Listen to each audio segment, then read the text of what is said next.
Good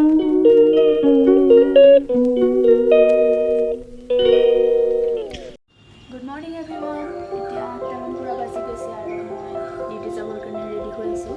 আপোনালোকক দেখুৱাম আজি দিনটোৰ অকণমান ক্লিপ তো চাই থাকিব ভিডিঅ'টো শেষলৈকে। ইয়াত থাকিলে আৰু এনেকেই দিনটো মোৰ ষ্টাৰ্ট হয়। এতিয়া খাই বৈ লওঁ, তাৰপাছত আপোনালোকে চাই থাকিব ভিডিঅ'টো।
এতিয়াতো 4:30 হৈ গ'ল, যিহেতু আমি দুপৰীয়া ভাত খাবৰ কাৰণে আহোঁ, আৰু 2টামান বজাত আহোঁ আৰু ভাত চাত খাই অকণমান শুই লওঁ। শুই এতিয়া আকৌ ভাবিলোঁ অলপ চাহ খাই লওঁ, কাৰণ টোপনি লাগি আছে যিহেতু, কাৰণ টোপনিৰ পৰা যিহেতু উঠিছোঁ। তো আকৌ ৰাতি 7:30, 8টা এনেকুৱা সময়ত পাওঁ, কেতিয়াবা অকণমান দেৰিও হয়।